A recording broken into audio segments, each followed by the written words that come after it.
So it's John, Paul, George, Ringo, and Kevin somewhere out there. Still, I would imagine. Imagine stumbling across a lost Beatles recording only to hear a completely unexpected voice alongside John, Paul, George, and Ringo. Well, it could actually happen.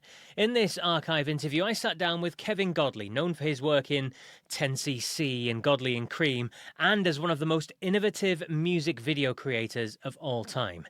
And in this clip, he shares the incredible story of how he ended up directing the video for Real Love, the Beatles' second lost new song that was released in the 90s.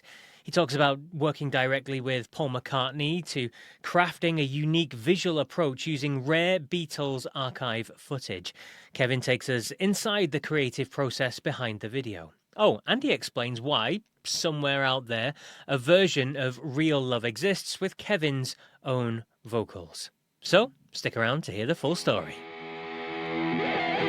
How were you asked to get involved with that, and what did that entail?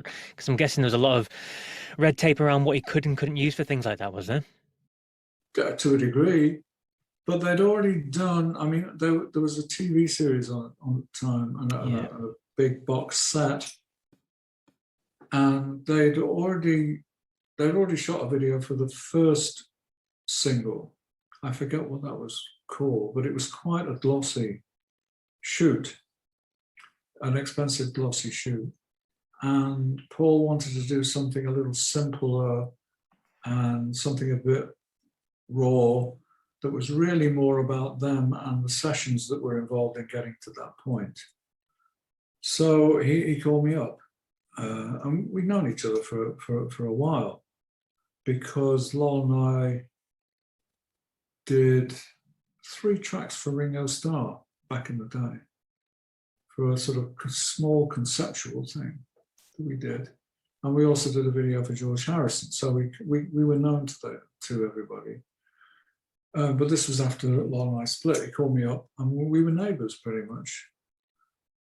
So I got a brief, which was essentially to use the archive, any of the archive footage and more that was used in that series, and come up with some kind of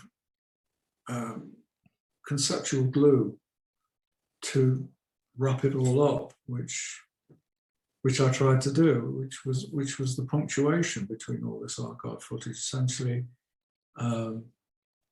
pieces of Beatle memorabilia and the shot of dropping a white piano into the Mersey and reversing it. Those are the two sort of, and also duplicating Yoko's film of John in super slow motion. I did with each of them as well. So that there was touch points. But yeah, it was an honor because I would never have gone so deep into the music business or music had it not been for the Beatles. They were inspirational people. So yes, it was an absolute honor. The funny story at the end of this was, and probably due to the red tape and so on and so forth that was surrounding the project, the mix that I was given to cut to had John very low in the mix. And, you know, when I'm cutting, I like to be inspired by the sound, and the sound wasn't the finished thing, so it wasn't great. So just to make everything clear for my own benefit, so I could hear where things were happening, I took the bad mix into a little vocal studio and overdubbed myself singing the song. So I could at least hear it properly. And that's what I cut to. At some point further down the road, it got out onto the internet. So it's John, Paul, George, Ringo, and Kevin somewhere out there.